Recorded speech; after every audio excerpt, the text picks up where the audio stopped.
Hello दोस्तों, स्वागत है आपका एक बार फिर से हमारे HBN क्लासेस यूट्यूब चैनल में। जैसा कि आप सब ने कल पढ़ा था द लास्ट लेसन, और आज हम उसी पर फिर से डिस्कस करने वाले हैं। 7 से 8 पैराग्राफ जो आपके थे वो आपके कंप्लीट करवा दिए थे मैंने। जैसा कि मैंने कल भी दिखाया था कि ये मेरे पास एक बुक है और ये इंग्लिश की बुक है, और इसी से मैं आपको लाइन बाय लाइन एक्सप्लेन करूँगा। और आई होप कल का मैंने जितना भी आपको समझाया था वो अच्छे से समझ में आया होगा। तो मेरी गुजारिश आपसे केवल इतनी ही है कि जो भी चीज़ मैं समझाऊँ उसको एक सिक्योर के हिसाब से, मतलब एक ये समझिए कि कोई मुझे पढ़ा रहा है, ऐसा नहीं कि बस स्किप किया बस चले गए, है ना। तो उसको ध्यान से अपनी बुक ले करके बैठिए और उसके साथ में मैं जैसे लाइन पर लाइन एक्सप्लेन करता हूँ उसी लाइन पर लाइन आप लिख सकते हैं और आप उसको समझ सकते हैं। तो इससे आपको बहुत अच्छा नॉलेज हो सकता है और आपको कंप्लीट ज्ञान हो जाएगा इस चैप्टर के बारे में, जिससे आपकी क्वेश्चन आंसर, आपको समरी और आपका एक्सप्लेनेशन बहुत ही अच्छी तरह से स्ट्रांग हो जाएगा। चलिए, क्लास को ज़्यादा देर तक ना बढ़ाते हुए, ज़्यादा लॉन्ग ना करते हुए हम अपने सेशन को चालू करते हैं। तो आई होप मैंने कल यहाँ तक बढ़ा दिया था, पुअर मैन से स्टार्टिंग से की थी मैंने, और डेयरिंग टू लुक अप यहाँ तक आपका हो गया था। अब मैं नेक्स्ट पैसेज पे बात करता हूँ। I heard M Hamel. ये शायद आपका 8 है शायद, according to me. I heard M Hamel ... ये पैसेज आपका यहाँ से स्टार्टिंग है, I heard M Hamel से, और कहाँ तक है? I not just give you a holiday. You a holiday ऐसे लिख लेते हैं, you a holiday। ये आपका पैसेज है, यहाँ से स्टार्टिंग है आपकी आई हेयर्ड एम हैमेल ... इसी आप बुक में देखेंगे तो आपका पूरा पैसेज मिल जाएगा, और लास्ट में आपका यू आर हॉलीडे, जहाँ पर ये लिखा होगा अभी मैंने स्टार्टिंग में मैं यहीं तक आपका अर्थ एक्सप्लेन करूँगा। इसके बाद नेक्स्ट पैसेज पे आते हैं। तो जैसा कि एम हैमेल कहते हैं कि आई हियर्ड एम हैमेल शे टू मी, मैंने एम हैमेल को मुझसे कहते हुए सुना। क्या? एम हैमेल के द्वारा मुझसे कहते हुए सुना। किसने कहा? फ्रेंच ने। क्या कहा? आई वॉन्ट स्कॉल्ड यू, मैं तुम्हें, स्कॉल्ड में क्या होता है? डांटना, मैं तुम्हें डांटूंगा नहीं। लिटिल फ्रेंच, नन्हे बालक, you must feel bad enough, हाँ ऐसा हो सकता है कि तुम्हें बुरा लग रहा हो, ऐसा हो सकता है कि तुम्हें आज बुरा लग रहा हो। ये किसने कहा? एम हैमेल ने। क्या कहा? सी हाउ इट इज़, देखो कैसा है, देखो ऐसा है। सी हाउ इट इज़, देखो ऐसा है। किसने कहा? एम हैमेल से। किससे कहा?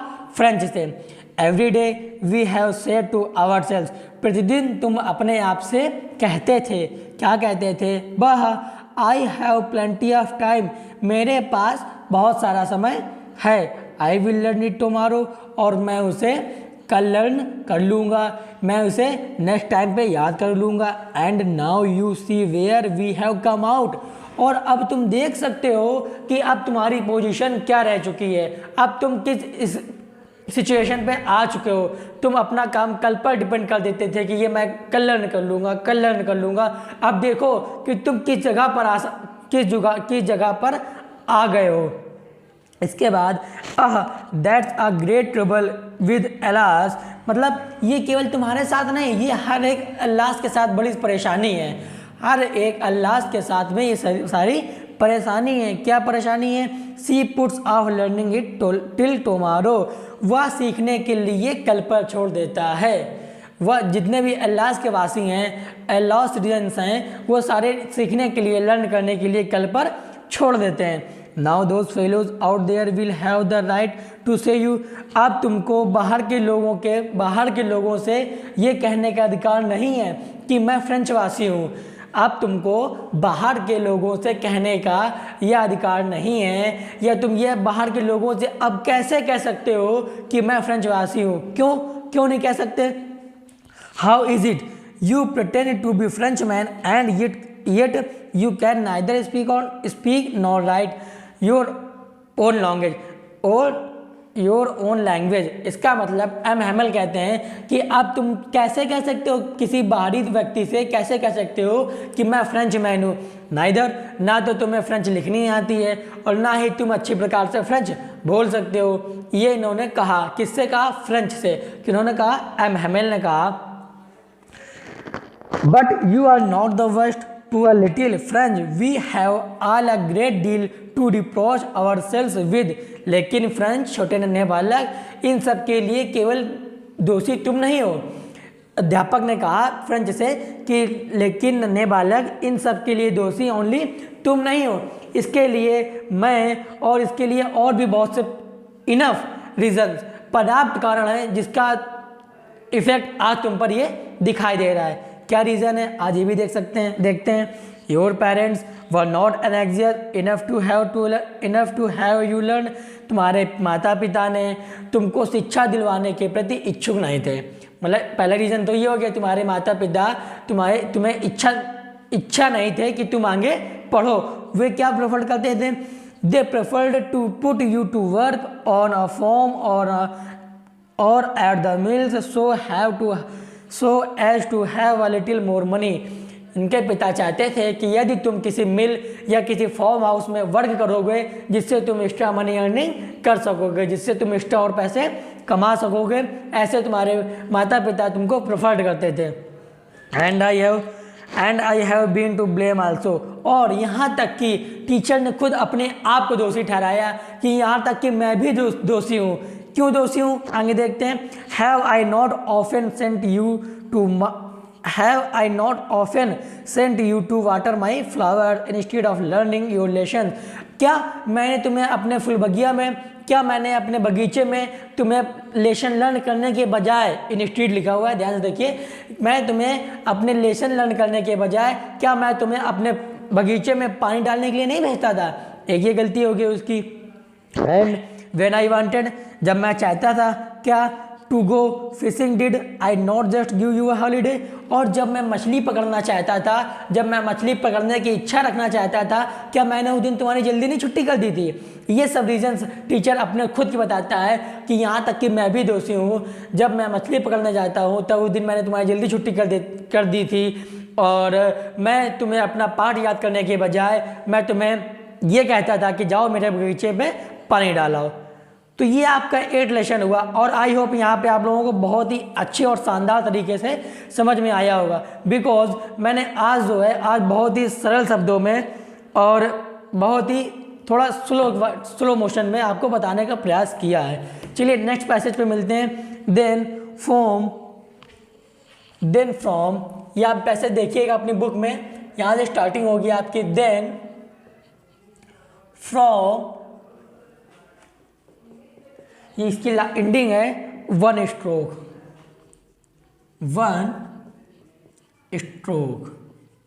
आप अपने बुक पे देखिएगा, आप अपनी बुक लेकर के बैठिए, उस पर लिखा होगा देन फ्रॉम, यहाँ से पैसेज आपकी स्टार्टिंग होगी और यहाँ तक देखिएगा जहाँ तक आपको 1 स्ट्रोक ना मिल जाए। इसके बीच के मैटर क्या आपको क्या है, इसके बीच की कहानी क्या है, मैं आपसे अब डिस्कस करूँगा। आइए बात करते हैं। Then from one thing to another, मतलब फिर एक के बाद दूसरी बात कहते हुए, फिर देन तब फॉर वन थिंग, एक बात के अलावा अनदर, दूसरी बात कहते हुए क्या, M Hamel went on to talk on the French language. M Hamel फ्रांसीसी भाषा के बारे में बात करते हैं। समझ में आ रहा है? बात करते हैं saying that it was the most beautiful language in the world, और कहते हैं क्या कहते हैं, यह संसार की सबसे सुंदर भाषा है। कौन सी? French. The clearest and the most logical, logical में होता है आपका तर्क संगत। तर्क संगत का मतलब बोले तो इसमें इंटरेस्ट, आपका इंटरेस्ट हो, मतलब आपका इंटरेस्ट हो, वो चीज़, वो भाषा जो थी सर्वाधिक यानी सबसे अधिक स्पष्ट करने वाली और सबसे अधिक तर्क संगत थी। कौन सी? फ्रेंच भाषा। That we must guard it, और that we must guard it among us, और हमें इस भाषा को अपने आसपास में सुरक्षित रखना चाहिए। एंड नेवर फॉरगेट इट, और हमें कभी इसे भूलना नहीं है, कभी हमें इसे भूलना नहीं है। किसने कहा? एम हैमल ने। किससे कहा?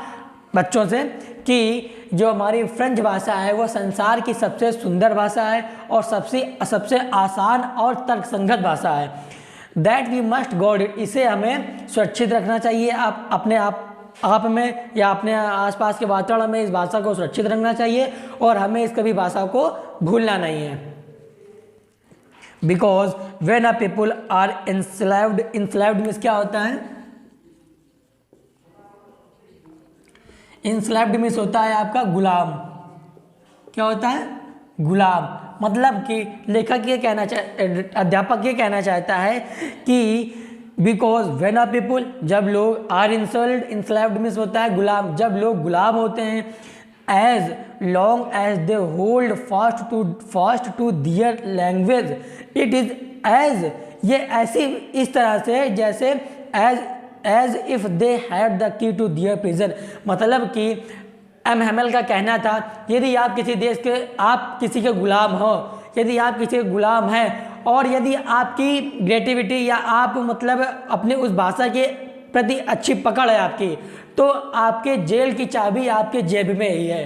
ये समझिए। सपोज करिए कि जैसे कि मैं किसी का या अपना देश भारत किसी का गुलाम हो गया, अपने भारत देश में राष्ट्रीय भाषा हिंदी है, तो यदि मैं अपने भारत देश की हिंदी की अटूट भाषा को लेकर के पकड़ मजबूत बनाए रखूं, तो ये समझिए कि अपने जेल की चाबी, कारागार की चाबी अपने जेब में ही है। यदि मैं अपनी भाषा को छोड़ करके जैसे किसी देश का गुलाम हो गया तो उसकी भाषा में शामिल हो गया, तो मैं इंडिया कहाँ का रहूँगा? समझ सकते हैं ना आप? मैं अगर इंडिया का रहने वाला हूँ और मुझे किसी ने किडनैप भी कर लिया, कुछ भी कर लिया, तो उसको मैं वहाँ पर अपनी भाषा क्या यूज करूँगा? वो लाख कितना भी कोशिश कर ले कि नहीं मैं तुम्हें इंडियन लैंग्वेज नहीं बोलना है, तुम्हें राष्ट्रीय भाषा नहीं बोलना है, तुम यहाँ फ्रेंच की भाषा बोलोगे, एक सपोज करिए, तो यदि तुम अपनी भाषा के प्रति तुम्हारी एक अच्छी मजबूती है, तो ये समझिए कि आपकी कारागार की चाबी, आपके जेल की चाबी, आपकी गुलामी की चाबी आपकी जेब में ही है। ये समझिए, ये लेखक का कहना था।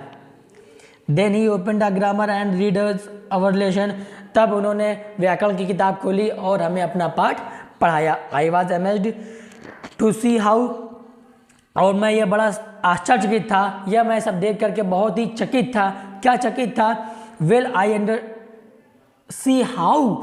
अंडरस्टूड इट, कि यह मैं सब कितने अच्छे से समझ पा रहा था। मतलब कि जो बंदा कभी स्कूल ना गया हो, जिस बंदे ने कभी कोई भी चीज़ मन लगा कर ना पढ़ी हो, जिस बंदे को कोई भी चीज़ आज तक समझ में ना आ रही हो, तो वो इस चीज़ से बड़ा आश्चर्यचकित था कि आज मुझे ये सब इतना आसानी से समझ में कैसे आ रहा है। जितना भी सर कह रहे हैं मेरे माइंड पे एकदम सेट होता चला जा रहा है, बहुत अच्छे से उसे समझ में आ रहा था।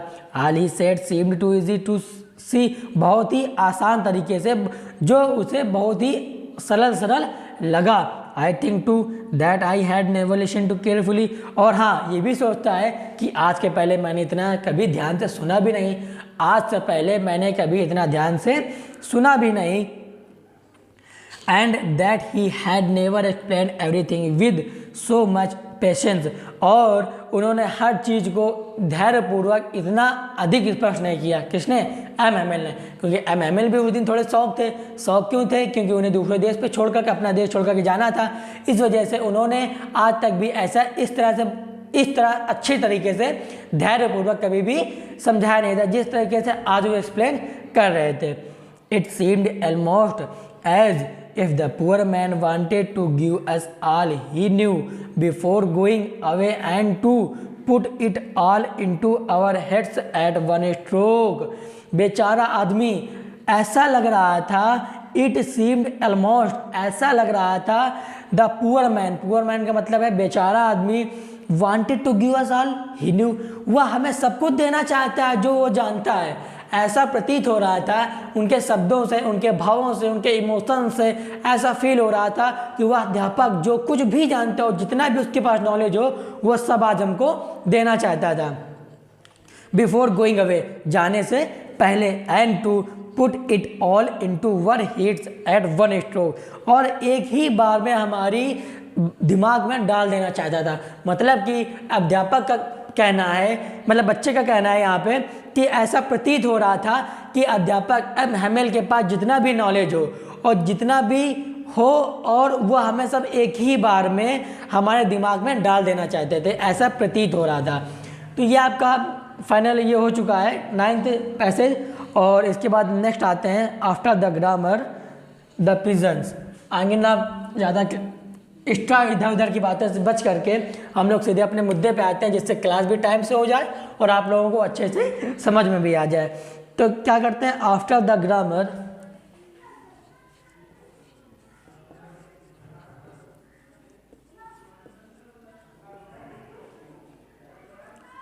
आफ्टर द ग्रामर, यहाँ से आपके पैसे शुरू हो गए। देखिएगा अपने बुक में ध्यान से, आफ्टर द ग्रामर। और मैं अब ये सोच रहा हूँ कि इसके साथ में 2 पैसेज ले लूँ, आफ्टर द ग्रामर से लेकर के leave the country next day. Country, इससे क्या होगा, आपका थोड़ा जल्दी भी हो जाएगा। कंट्री नेक्स्ट डे, इसमें 2 पैसेज का मैंने कॉम्बिनेशन कर दिया है। ये आप ध्यान रखिएगा कि सर ने कहाँ से कहाँ तक बता दिया।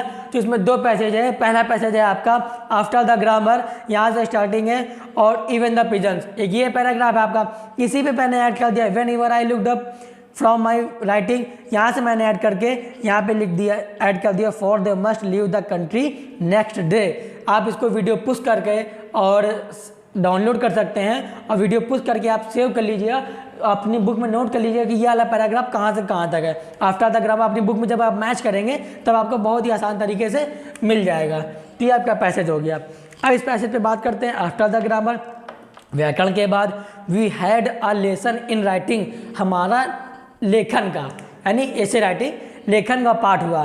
क्या हुआ, दैट डे, उस दिन MML had new copies for us written in, ये देखते हैं MML had new copies for us, MML के पास जो थी, हमारे पास नई नई किताबें थी, कुछ नई किताबें थी, written in beautiful round hand. Round hand का मतलब होता है एक वक्राकार, ये राउंड हैंड है गया, मतलब एक वक्राकार लैंग्वेज में, एक वक्राकार डिजाइन के रूप में लिखा था। क्या लिखा था, फ्रांस अल्लास, फ्रांस अल्लास, मतलब कि उस दिन MML के पास कुछ नई कापियाँ थीं जिन पर वक्राकार सुंदर हस्तलिखित राइटिंग से या भाषा से ही लिखा हुआ था। क्या लिखा था, France Alsace, France Alsace. They looked like little flags, वे एक ऐसे लग रहे थे छोटे झंडे की तरह। They looked like little flags floating everywhere, जो सभी जगह लहरा रहे हों। कहाँ, in the school room hung from the rod at the top of our desk, मतलब कि वे ऐसी किताबें लग रही थी जैसे कि विद्यालय के उस कक्ष में, जैसे कि विद्यालय के हर कक्ष में, हर छोटे छोटे कमरे में एक छोटे छोटे झंडे के रूप में हमारे डेस्क के ऊपर से गाड़ दिए गए हों, हमारे डेस्क के ऊपर लहरा रहे हों। उस दिन ऐसा प्रतीत हो रहा था उन किताबों को देख करके। You ought to have seen, आप देख सकते हैं, क्या देख सकते हैं, एवरीवन सेट टू वर्क, जितने भी लोग थे सभी काम करने में व्यस्त थे, सभी काम करने में जुटे हुए थे। And how quite it was, और आप देख सकते हैं कि वहाँ पर कितनी शांति थी, कितनी शांति का माहौल था। The only sound was the scratching of the pens over the paper, केवल एक चीज़ की आवाज़ आ रही थी, जब हम कॉपी पर पेन से लिखते हैं इस तरह से लिखते हैं तो एक शांत तरीके, शांत जब माहौल होता है तो हमें पेन की ऐसे लाइन खींचते हैं तो उसकी भी आवाज़ आती है।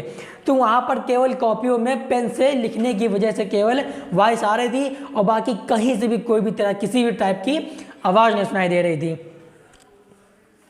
फिर क्या है, वंस सम बीटल्स फ्लेव इन, वंस सम बीटल्स का मतलब भौरे, उसी समय कुछ भौरे कमरे में आ जाते हैं। But nobody paid my attention to them, लेकिन किसी का भी ध्यान उन पर नहीं जाता है, क्योंकि सब काम करने में एकजुट थे।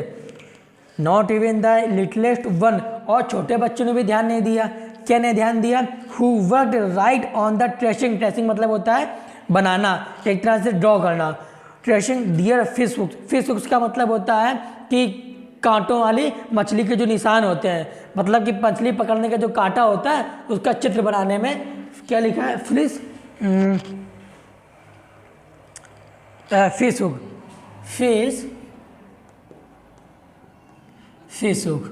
फिश हुक होता है मछली का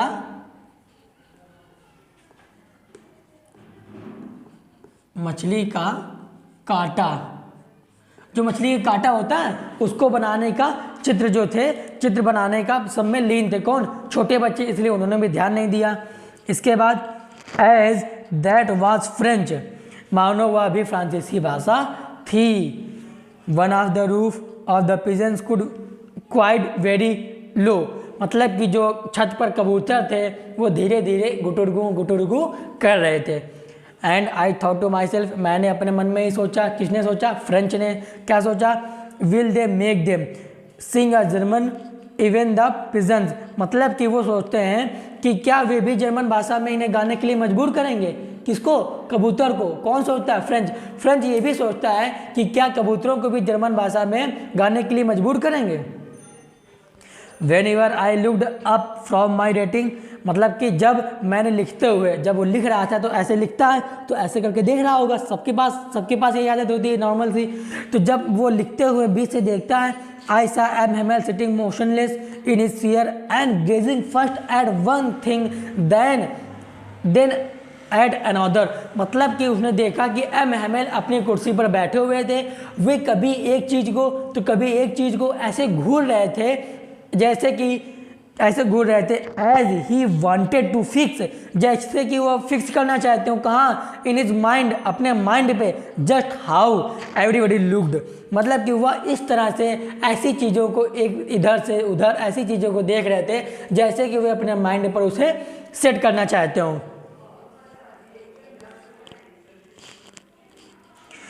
fancy for 40 years he had been there in the same place, 40 वर्ष से वे इसी स्थान पर थे, जिस विद्यालय पे वह भी कार्यरत थे। 40 वर्ष से वे इसी स्थान पर थे।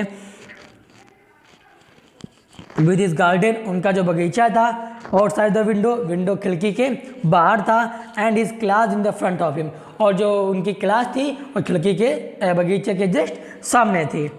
जस्ट लाइक दैट कहाँ चला गया? Only the desk and the bench had been warm smooth, जो केवल हमारी बेंच थी, हमारी जो सीटें थी वो केवल चिकनी हो गई थी। कैसे? घिस कर। अब लोग बंदे उसी पर रोज बैठते हैं, और 40 वर्ष से अब वहाँ पर केवल माहौल जो चेंज था, बदला हुआ था। क्या था? केवल जो हमारे क्लास की सीटें थी वो घिस करके चिकनी हो गई थी। And the walnut trees in the garden were taller, walnut means क्या होता है? वॉलनट में होता है अखरोट का पेड़। जो अखरोट का पेड़ था उनके बगीचे से काफ़ी हद तक लंबा हो चुका था। And the hope wine means क्या होता है? होप वाइन मीन्स होता है एक प्रकार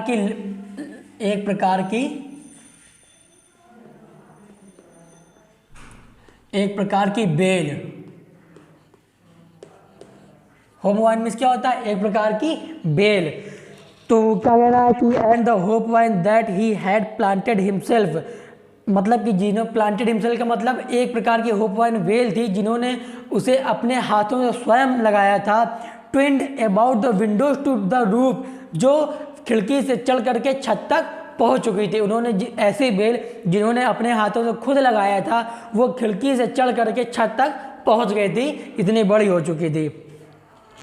how it must have broken his heart, और ये सब how it must have broken his heart to have it all poor man to hear his sister moving about in the room about packing their tongues, मतलब कि उनका कहना था कि ये सब देख करके, ये सब आसपास का माहौल देख करके कि उनका पेड़ इतना बड़ा हो चुका है, ऐसी लता जिन्होंने स्वयं लगाया था वो इतनी बड़ी खिड़की चढ़ करके छत तक पहुंच चुकी है, और उनकी बहन के द्वारा उनका सामान पैक करने के चलने की आवाज़ सुन करके अब ये समझो बेचारे का दिल किस तरह से टूट रहा होगा। इस लाइन का ये अर्थ है कि बेचारे का दिल किस तरह से टूट रहा होगा इन सब चीज़ों को देख करके और उसकी बहन के द्वारा चलने की आवाज़ सुन करके कि उसका पैक सारा सामान हो चुका है। For they must leave the country next day, because क्योंकि अगले दिन उन्हें देश छोड़ करके जाना था। ये है आपका पैसेज। अब लास्ट पैसेज आपका और बचा है, उस पर डिस्कस कर लेते हैं। फाइनली आज आपका द लास्ट लेसन जो है द लास्ट लेसन हो ही जाएगा, मतलब कि आज का आपका जो पार्ट है आज इसकी फाइनल स्टोरी फिनिश हो जाएगी। चलिए लास्ट पैसेज पर डिस्कस कर लेते हैं जल्दी से, क्योंकि नेक्स्ट मेरी क्लास लगी है। बट ही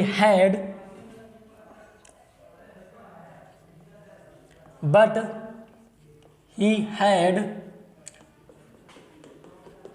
इसका लास्ट क्या है, you may go.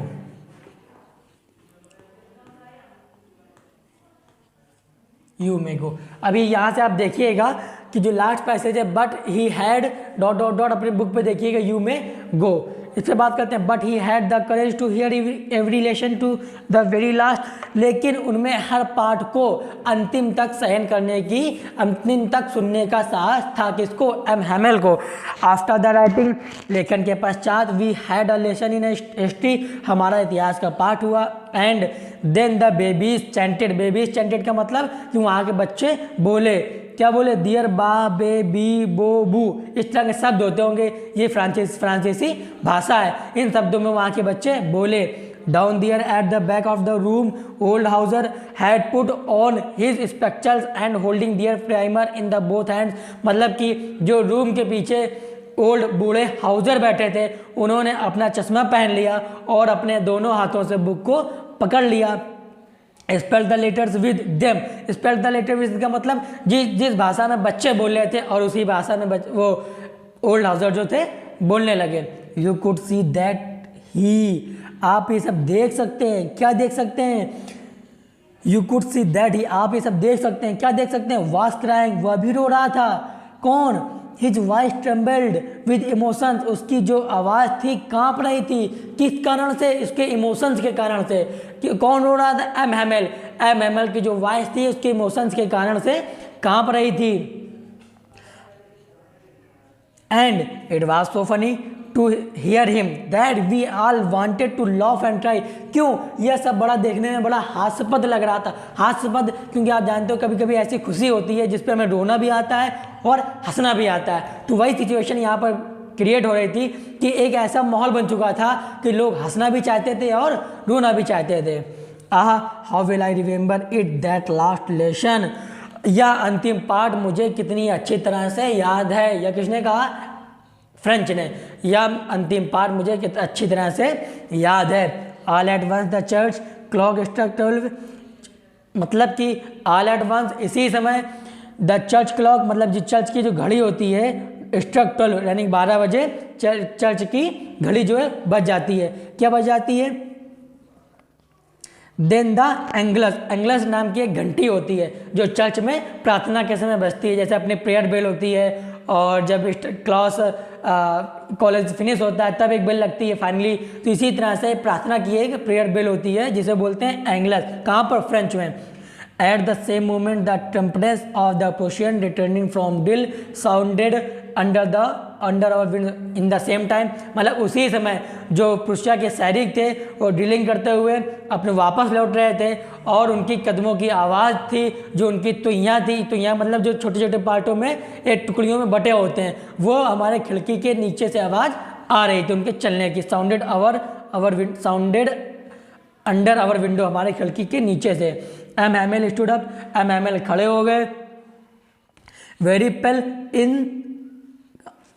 Pail in his chair, अपने चेयर से खड़े हो गए और वो एकदम से पीले दिखाई पड़ रहे थे। आई नेवर सा हिम लुक सो ऑल, और मैंने उन्हें इतना आत्मविश्वासी इससे पहले कभी नहीं देखा था। ये किसने कहा? ये कहा एम हैमेल ने। फिर क्या कहा? माई फ्रेंड सेड ही, उन्होंने कहा, किसने? एम हैमेल ने। माई फ्रेंड सेड ही, मेरे मित्रों में कहा आई मैं, बट समथिंग चौक्ड हिम। चौक का मतलब होता है रुक जाना, एक अवरुद्ध, मतलब जो उनका गला था वो रुक गया था, मतलब इतना इमोशन के कारण, तो मतलब ऐसी फीलिंग आ रही थी को आगे बोल ही नहीं पा रहे थे, उनका गला अवरुद्ध हो गया। He could not go on, he could not go on का मतलब वो आगे कुछ नहीं कह सके, अपनी बात को आगे जारी ना रख सके। Turn to the blackboard की तरफ मुड़े। Took a piece of the chalk, और चौक का एक टुकड़ा उठाया। And then he stopped, then he turn to the blackboard, वो ब्लैक बोर्ड की तरफ से मुड़े और एक चौक का टुकड़ा उठाया। And bearing on the with all his might be wrote as large as he could, और वे जितना बड़ा बड़ा लिख सकते थे, अपने शब्दों में जितना बड़ा बड़ा लिख सकते थे उन्होंने लिखा वाइव ला फ्रांस, वाइव ला फ्रांस मतलब फ्रांस जिंदाबाद, फ्रांस जिंदाबाद, जितनी बड़े शब्दों में वो लिख सकते थे उन्होंने लिख दिया।